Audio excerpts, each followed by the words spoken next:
Neville Goddard, 1954. Awakened Imagination. As you have heard, this morning's subject is awakened imagination. It is my theme for the entire series of 19 lectures. Everything is geared towards the awakening of the imagination. I doubt if there is any subject on which clear thinking is more rare than the imagination. The word itself is made to serve all kinds of ideas, many of them directly opposed to one another. But here this morning, I hope to convince you that this is the redeeming power in man. This is the power spoken of in the Bible as the second man, the Lord from heaven. This is the same power personified for us as a man called Christ Jesus. In the ancient text it was called Jacob, and there are numberless names in the Bible all leading up and culminating in the grand flower called Christ Jesus. It may startle you to identify the central figure of the Gospels as human imagination, but I am quite sure before the series is over, you will be convinced that this is what the ancients intended that we should know, but man has misread the Gospels as history and biography and cosmology, and so completely has gone asleep as to the power within himself. Now this morning I have brought you the means by which this mighty power in us may be awakened. I call it the art of revision. I take my day and I review it in my mind's eye. I start with the first incident in the morning.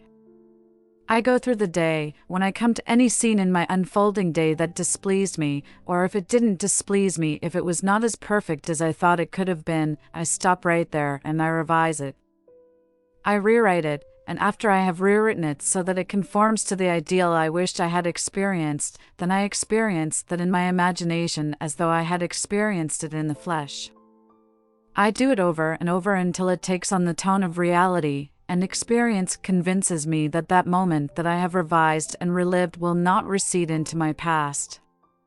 It will advance into my future to confront me as I have revised it.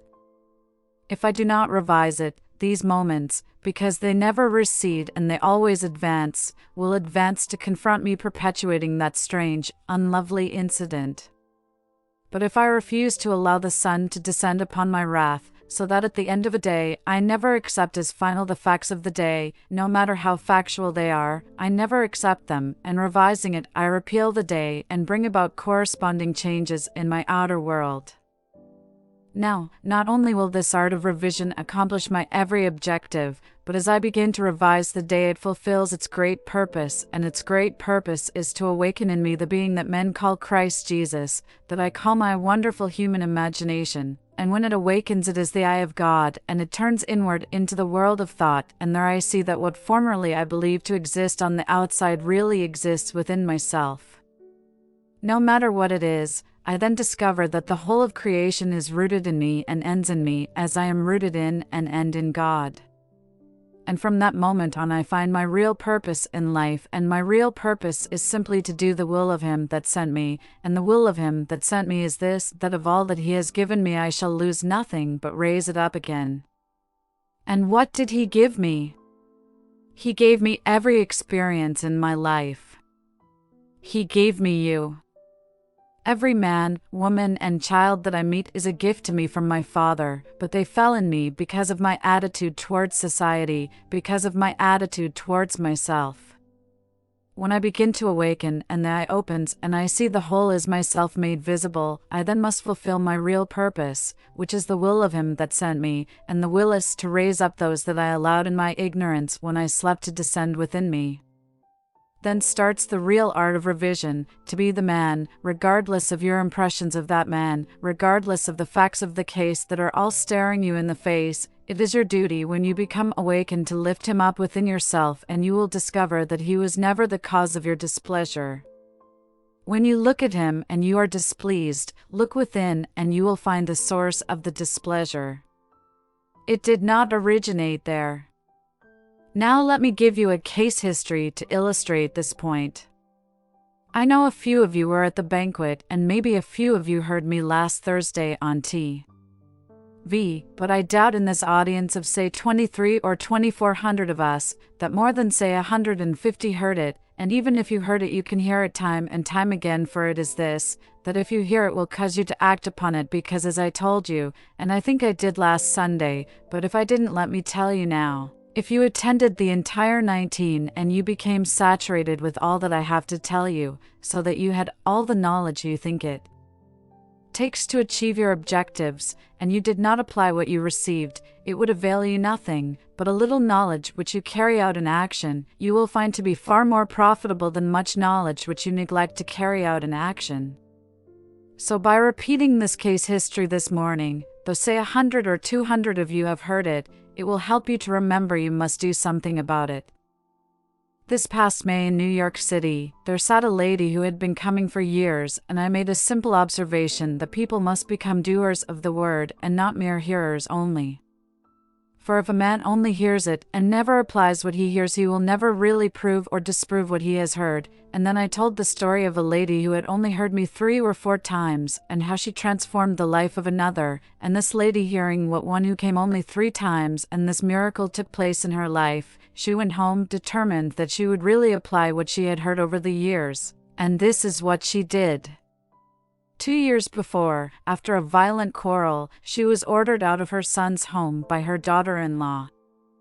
Her son said, "Mother, you need no proof from me that I love you. It's obvious. I think I have proven that every day of my life, but if that is Mary's decision, and I regret it, it must be my decision, for I love Mary and we live in the same house, and it is our house. It is our little family, and I am sorry she feels this way about it, but you know these little things that culminate in an explosion as took place today. If that is her decision, it is mine." That was 2 years ago. She went home and she realized that night after night, for over 2 years, she had allowed the sun to descend upon her wrath. She thought of this wonderful family that she loved and felt herself ostracized from it, expelled from the home of her son. She did nothing about revising it, and yet I had been talking revision to my New York audience for the past year. This is what she did now. She knew the morning's mail brought nothing. This was a Wednesday night. There had been no correspondence in 2 years. She had sent her grandson at least a dozen gifts in the 2 years. Not one was ever acknowledged.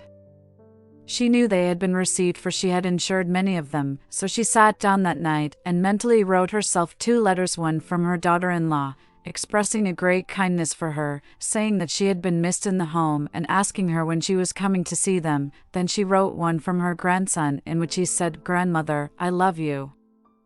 Then came a little expression of thanks for the last birthday present, which was in April, and then came a feeling of sadness rather because he hadn't seen her and begging her to come and see him soon. These 2 short notes she memorized, and then, as she was about to sleep, she took her imaginary hands and held these letters, and she read them mentally to herself until they woke in her the feeling of joy because she had heard from her family that she was wanted once more. She read these letters over and over, feeling the joy that was hers because she had received them, and fell asleep in her project. For 7 nights, this lady read these 2 letters.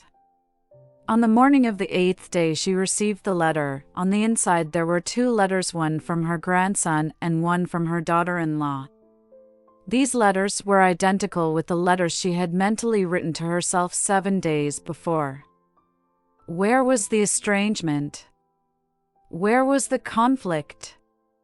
Where was the source of the displeasure that was like a running sore over 2 years? When man's eye is opened, he realizes all that he beholds, though it appears without, it is within one's own imagination, of which this world of mortality is but a shadow. She gave me permission to tell that story. When I told it, and we came to the period of questions and answers, there was a strange reaction from that crowd. They wondered what joy life would hold for any of us if we had to write our own letters, if we had to do everything to ourselves that seemingly is done in joy, that seemingly is spontaneous coming from another. But I don't want to write my self-love letter from my wife, or my sweetheart, or my friend. I want that one to feel this way towards me, and to express it unknown to me, that I may receive a surprise in life. Well, I am not denying that sleeping man firmly believes that is the way things happen. When a man awakes, he realizes that everything he encounters is a part of himself, and what he does not now comprehend, he knows, because the eye is opened, that it is related by affinity to some as yet unrealized force in his own being, that he wrote it but he has forgotten it, that he slapped himself in the face but he has forgotten it, that within himself he started the entire unfolding drama, and he looks out upon a world, and it seems strange to him, because most of us in our sleep are totally unaware of what we are doing from within ourselves. What that lady did, every man and woman in this audience today can do. It will not take you years to prove it. What I tell you now may startle you. It may seem to be bordering on insanity, for the insane believe in the reality of subjective states, and the sane man only believes in what the senses will allow, what they will dictate. And I'm going to tell you, when you begin to awake, you assert the supremacy of imagination, and you put all things in subjection to it. You never again bow before the dictates of facts and accept life on the basis of the world without. To you, truth is not confined by facts, but by the intensity of your imagination. So here we find the embodiment of truth, which I say is human imagination, standing in the world drama before the embodiment of reason personified as Pontius Pilate. And he is given the authority to question truth, and they ask him, "What is the truth?" And truth remains silent. He refuses to justify any action of his, he refuses to justify anything that was done to him, for he knows, "No man cometh unto me save I call him, no man takes away my life, I lay it down myself. You didn't choose me, I have chosen you." For here is truth, seeing nothing hereafter in pure objectivity, but seeing everything subjectively related to himself, and he the source of all the actions that take place within his world. So truth remains absolutely silent, and says nothing when reason questions him concerning the true definition of truth. Because when the eye opens, it knows that what is an idea to sleeping men is a fact to the awakened imagination, an objective fact, not an idea.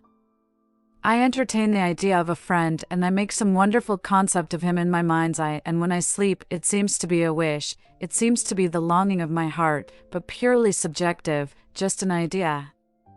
And the eye within me opens, and he stands before me embodying the quality that I desired in my sleep to see him express. So what is an idea to sleeping man? The unawakened imagination is an objective reality to awakened imagination. Now, this exercise calls for, I would say, the active, voluntary use of imagination as against the passive, involuntary acceptance of appearances.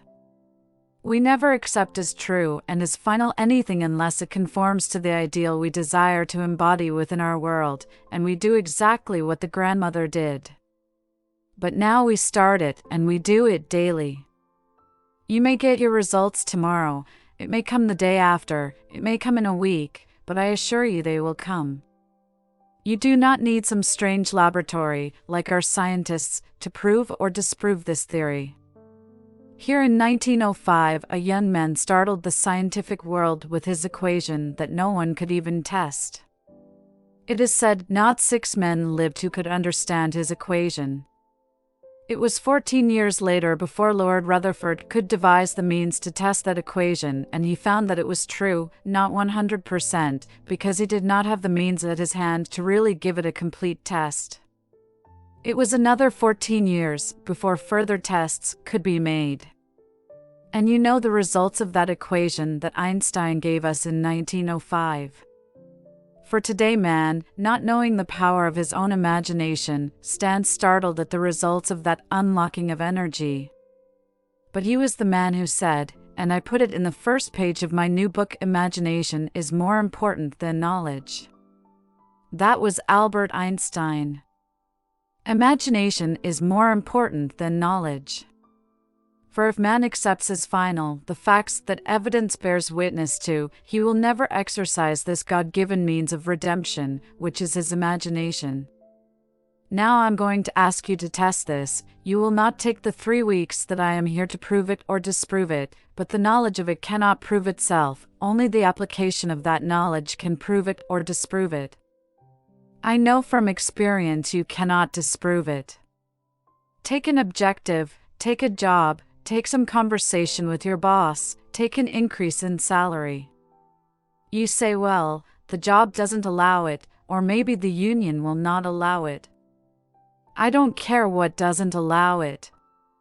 Yesterday morning's mail brought me one where, in San Francisco, this captain, a pilot, and he writes me that I saw him backstage after one of my meetings, and there he said, "But Neville, you are up against a stone wall.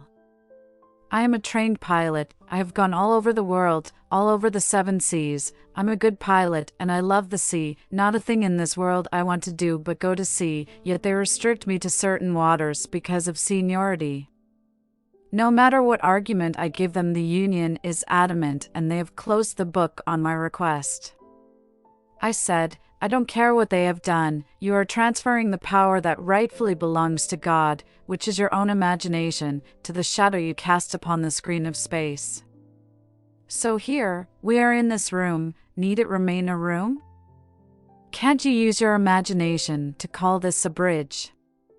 This is now a bridge, and I am a guest on the bridge of your ship, and you are not in waters restricted by the union, you are in waters that you desire to sail your ship.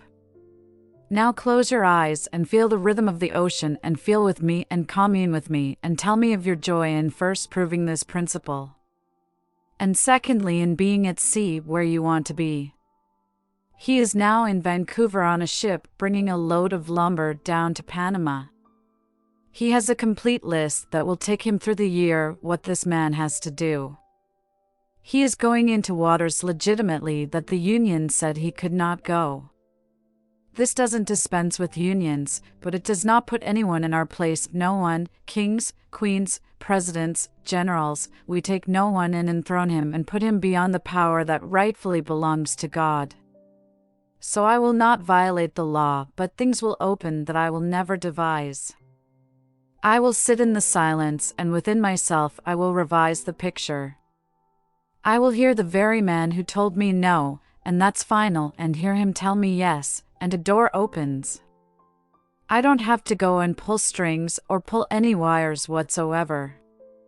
I call upon this wonderful power within myself, which man has forgotten completely because he personified it and called it another man, even though it is a glorious picture of a man, but that is not the man, the real man is not in some other world. When religion speaks, if it's a real religion, it speaks not of another world, it speaks of another man that is latent but unborn in every man that has attunement with another world of meaning, so that man sat and he tuned in with another world of meaning and brought into being a power that he allowed to go to sleep because he read the laws of man too well. He accepted as final the dictate of facts, for they read him the bylaws, they read him the laws of the union. And here today he is flying the ocean as he wants to do it. The grandmother is no longer locked out from the home she loved, but she is in communion, but she was locked out by herself for 2 years. And he was locked out by himself for well over 18 months, and burning up day after day, allowing the sun to descend upon his wrath when he had the power within himself and the key to unlock every door in the world. I say to each and every one of you, I wouldn't take from you your outer comfort, your religion, for all these things are like toys for sleeping man, but I come to awaken within you that which, when it awakes, it sees an entirely different world. It sees a world that no man when he sleeps could ever see, and then he starts to raise within himself every being that God gave him, and may I tell you, God gave you every man that walks the face of the earth. He also gave it for this purpose, that nothing is to be discarded. Everyone in the world must be redeemed, and your individual life is the process by which this redemption is brought to pass. So we don't discard because the thing is unpleasant, we revise it, revising it we repeal it, and as we repeal it, it projects itself on the screen of space bearing witness to the power within us, which is our wonderful human imagination. And I say human advisedly, some would have me say the word divine. The very word itself means nothing to man. He has pushed it off from himself completely and divorced himself from the thing that he now bows before and calls by other names. I say human imagination. As Blake said, rivers, mountains, cities, villages, all are human. When the eye opens, you see them in your own bosom, in your own wonderful bosom. They all exist, they are rooted there. Don't let them fall and remain fallen. Lift them up, for the will of my Father is this, that of all that He has given me I should lose nothing but raise it up again, and I raise it up every time I revise my concept of another and make him conform to the ideal image I myself would like to express in this world. When I do unto him what I would love the world to do unto me, and see in me I am lifting him up. And may I tell you what happens to that man when he does it? First of all, he is already turned around within himself. He no longer sees the world in pure objectivity, but the whole world subjectively related to himself, and hang it upon himself. As he lifts it up, do you know he blooms within himself? When this eye of mine was first opened, I beheld man as the prophet saw him.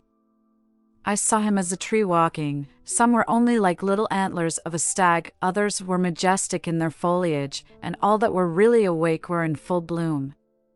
These are the trees in the garden of God.